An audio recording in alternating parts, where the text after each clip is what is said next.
시간이 되었으므로 2026년 2월 9일 월요일 아침 예배를 시작하겠습니다. 지금 시각은 이른 아침 5시 16분입니다. 다 같이 사도신경으로 우리의 신앙을 고백하겠습니다. 전능하사 천지를 만드신 하나님 아버지를 내가 믿사오며 그 외아들 우리 주 예수 그리스도를 믿사오니 이는 성령으로 잉태하사 동정녀 마리아에게 나시고 본디오 빌라도에게 고난을 받으사 십자가에 못 박혀 죽으시고 장사한 지 사흘 만에 죽은 자 가운데에서 다시 살아나시며 하늘에 오르사 전능하신 하나님 우편에 앉아 계시다가 저리로서 산자와 죽은 자를 심판하러 오시니이다. 성령을 믿사오며 거룩한 공예와 성도가 서로 교통하는 것과 죄를 사해 주시는 것과 몸이 다시 사는 것과 영원히 사는 것을 믿사옵나이다. 아멘. 거룩하시고 자비로우신 하나님 아버지, 하나님의 크신 사랑을 진심으로 감사드립니다. 우리에게 오늘도 새로운 하루를 허락하셔서 예배로 하루를 열 수 있도록 인도하여 주심을 감사합니다. 오늘도 성령 하나님께서 우리와 동행하셔서 우리의 삶을 선도하여 주시고 우리가 열매 맺는 삶을 살 수 있도록 우리를 이끌어 주시기를 소원합니다. 우리가 넘어지고 쓰러질 때에 다시금 하나님 말씀을 붙잡고 우리 주 예수 그리스도 안에서 독수리의 날갯짓을 하기를 원하오니 하나님 허락하여 주시옵소서. 우리 송석교회를 위해 기도합니다. 우리 교회가 이 지역사회에서 구원의 방주의 역할을 잘 감당할 수 있도록 하시고 열매 맺을 수 있도록 은총 베풀어 주시고 서로의 짐을 함께 지고 자기를 부인하고 자신의 십자가를 달게 지고 감으로 말미암아 이 지역사회에서 구원의 방주로서의 역할, 빛과 소금의 역할을 잘 감당하는 우리 교회 공동체들에게 역사하여 주시옵소서. 새롭게 일을 시작한 우리 지체들이 있습니다. 하나님 함께 하시사 그들에게 힘 주시고 영육의 강건함을 허락하여 주시옵소서. 우리 권사님들 기름을 준비한 5 처녀가 되게 하여 주시고 육신의 장막이 벗어지는 그날에 이를 때까지 하나님 장중에 붙잡아 주시옵소서. 모든 말씀 예수 그리스도의 받들어 감사하며 기도드렸사옵나이다. 아멘. 하나님 말씀 보겠습니다. 사무엘하 6장 1절에서 11절 말씀입니다. 사무엘하 6장 1절에서 11절 구약성경 제성경으로 472쪽입니다. 1절부터 좀 길지만 11절까지 말씀을 봉독하겠습니다. 다윗이 이스라엘에서 뽑은 무리 3만 명을 다시 모으고 다윗이 일어나 자기와 함께 있는 모든 사람과 더불어 바알레 유다로 가서 거기서 하나님의 궤를 메어 오려 하니 그 궤는 그룹들 사이에 좌정하신 만군의 여호와의 이름으로 불리는 것이라. 그들이 하나님의 궤를 새 수레에 싣고 산에 있는 아비나답의 집에서 나오는데 아비나답의 아들 우사와 아효가 그 새 수레를 모니라. 그들이 산에 있는 아비나답의 집에서 하나님의 궤를 싣고 나올 때에 아효는 궤 앞에서 가고 다윗과 이스라엘 온 족속은 잣나무로 만든 여러 가지 악기와 수금과 비파와 소고와 양금과 재금으로 여호와 앞에서 연주하더라. 그들이 나곤의 타작마당에 이르러서는 소들이 뛰므로 우사가 손을 들어 하나님의 궤를 붙들었더니 여호와 하나님이 우사가 잘못함으로 말미암아 진노하사 그를 그곳에서 치시니 그가 거기 하나님의 궤 곁에서 죽으니라. 여호와께서 우사를 치심으로 다윗이 분하여 그것을 베레스 우사라 부르니 그 이름이 오늘까지 이르니라. 다윗이 그날에 여호와를 두려워하여 이르되 여호와의 궤가 어찌 내게로 오리요 하고 다윗이 여호와의 궤를 옮겨 다윗성 자기에게로 메어 가기를 즐겨하지 아니하고 가드 사람 오벳 에돔의 집으로 메어 간지라. 11절 여호와의 궤가 가드 사람 오벳 에돔의 집에 석 달을 있었는데 여호와께서 오벳 에돔과 그의 온 집에 복을 주시니라. 아멘. 하나님, 이 말씀을 들어 사용하여 주시옵소서. 예수님의 이름으로 기도드렸습니다. 아멘. 오늘 본문에 나오는 다윗은 지금으로부터 약 3000년 전 사람입니다. 이스라엘은 다윗은 이스라엘의 두 번째 왕이었는데요. 아시다시피 첫 번째 왕은 사울이었습니다. 사울은 처음에는 하나님을 잘 믿었습니다.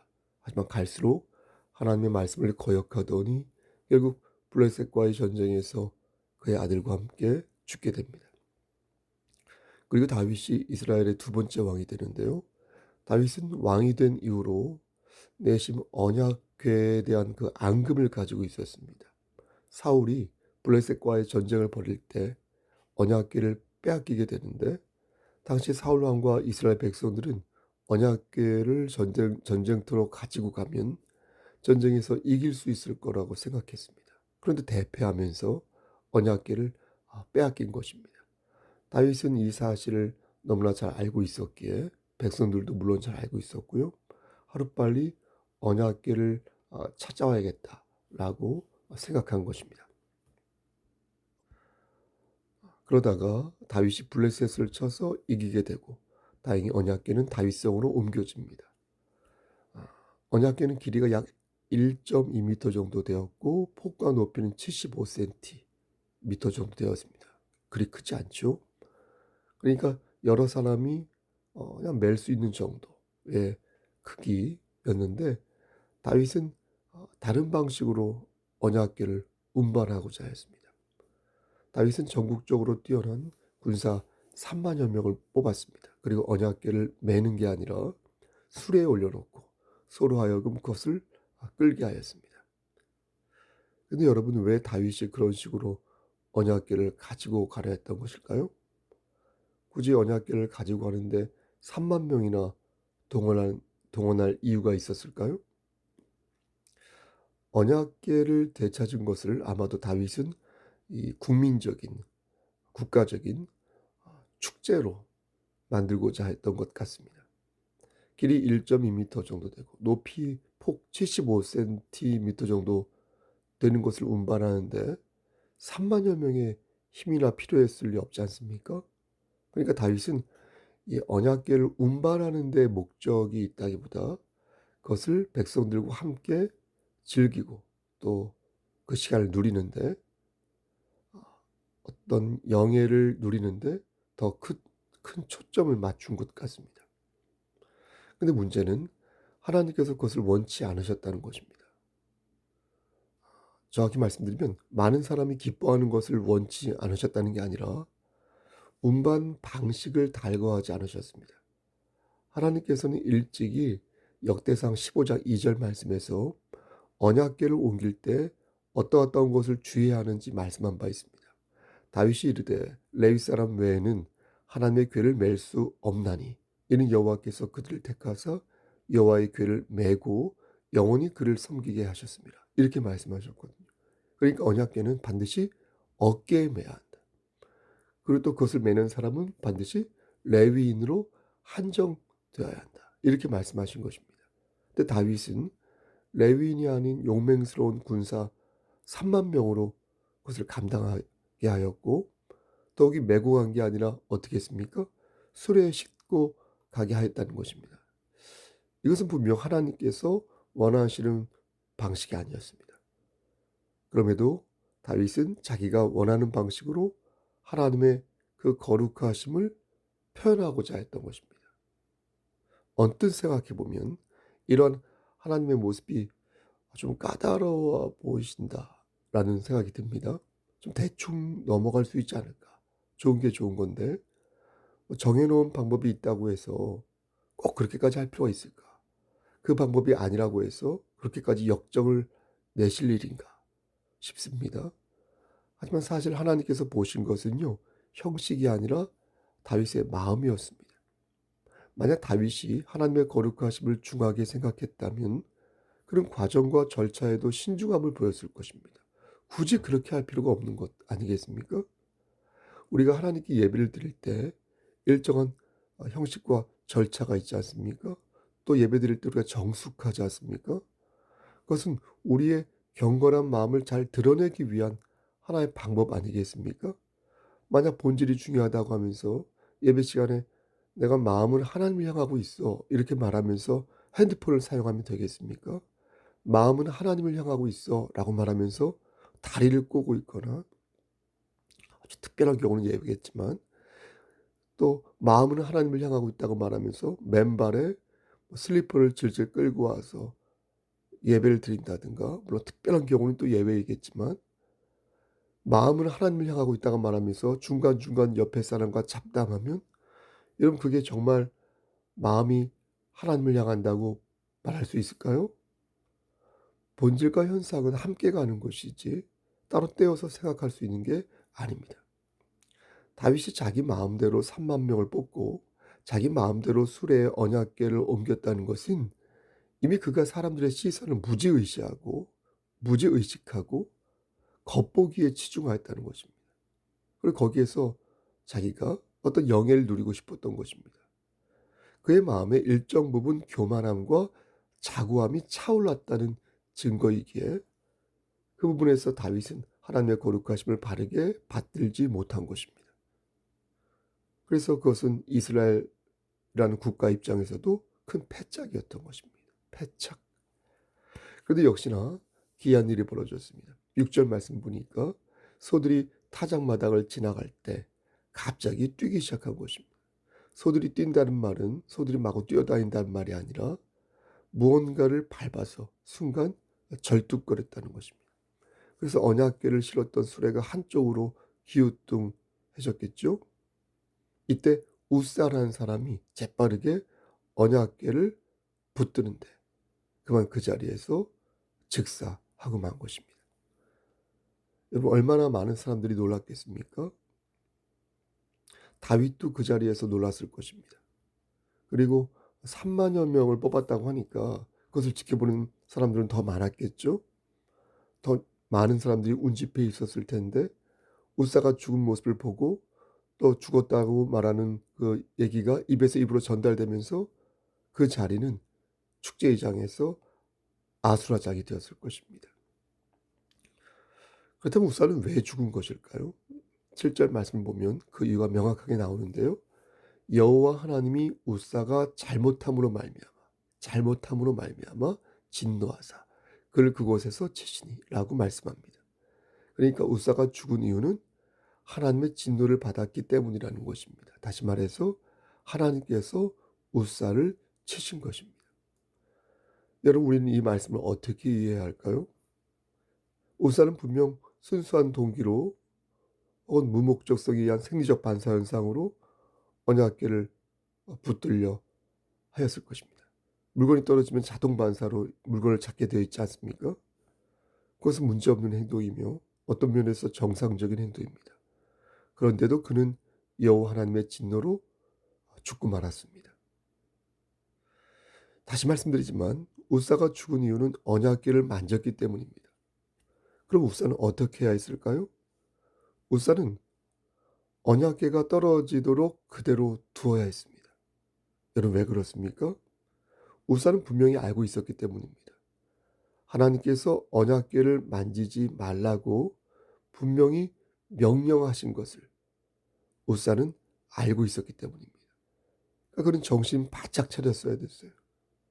그래서 자동 반사로 물건을 보통 우리가 잡지만 물건이 떨어질 때 우사는 하나님의 말씀을 그 명령을 머리에 염두에 두고 분명히 새긴 상태에서 절대 언약궤가 떨어질 때 그 언약궤를 만져서는 아니 되었습니다. 그런데 이 사단의 당사자는 다윗이었기에 우사는 어쨌든 어떤 면에서 보면 피해자로 볼 수 있습니다. 우사를 그 지경으로 몰고 간 사람은 우사 자신이 아니라 다윗이었기 때문입니다. 다윗은 하나님께서 하지 말라고 한 것을 강행하였습니다. 하나님 말씀하신 하나님의 방식이 아니라 자신의 방식대로 하나님을 섬기려고 하였습니다. 만약 다윗이 백성들에게 올바른 모습을 보였다면 우사는 언약궤를 만질 일이 없었을 것이고, 그래서 어쩌면 죽을 일도 없었을 것입니다. 결국 지도자 한 사람의 잘못된 행동으로 말미암아 그의 백성이 죽게 된 것이고, 그래서 그의 가족이 큰 슬픔을 당한 것입니다. 사랑하는 성도 여러분, 하나님께서는 오늘 본문을 들어 저와 여러분을 가르치십니다. 베레스 우사, 베레스 우사. 여호와께서 우사를 치신 그곳에 다윗은 베레스 우사라는 이름을 붙였습니다.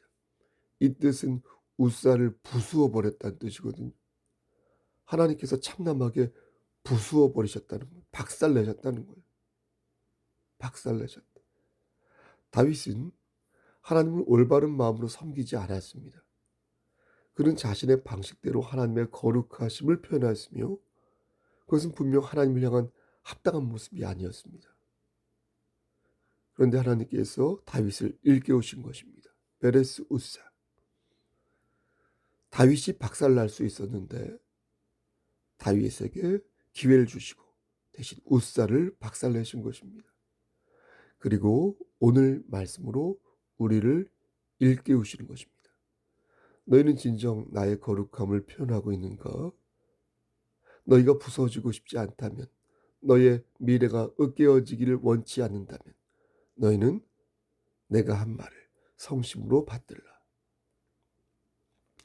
2026년 2월 9일 월요일, 우리는 오늘 말씀을 통해 하나님의 음성을 들어야겠습니다.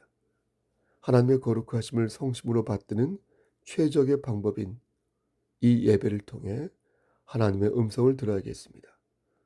여러분, 우리가 드리는 이 예배가 신령과 진정으로 드려진 참다운 예배라면 우리는 하나님의 거룩하심을 최적의 방법으로 표현하는 것이지만, 만약 그렇지 않다면 베레스 우사, 우리의 미래는 우사처럼 으깨어질지도 모르겠습니다. 차라리 예배를 드리지 않으면 괜찮지 않겠냐고요? 아무것도 하지 않고 달란트를 땅에 묻은 종이 여러분 어떻게 되었습니까? 우리는 그 전체를 밟아서는 아니 되겠습니다. 하나님 영이시니 예배하는 자가 영과 진정으로 예배할지니라. 그러므로 예배의 소중함을 긴밀히 생각하시고, 이 예배가 연중 행사라고, 늘 하는 그런 행사라고 생각하지 마시고, 예배는 예배이고, 그리하여 예배 안에서 치료와 회복의 역사를 소망하는 여러분이 되시기를 바라겠습니다. 오늘도 그렇게 사시고 앞으로도 쭉 그렇게 사시기를 주님의 이름 받들어 간절히 축원합니다. 아멘. 이제는 우리를 죄에서 구속하여 주신 우리 구주 예수 그리스도의 은혜와 아버지 하나님의 만극하신 그 사랑하심과 성령 하나님의 교통하시고 인도하시는 모든 역사하심이 하나님의 거룩한 것을 예배 속에서 실현하고 하나님을 기쁘시게 하는 삶을 살기를 소원하는 여기 모인 성도와 그들의 가정과 이 재단과 이 나라 위에 하나님의 사랑하심이 세세토록 함께 계실지어다. 아멘.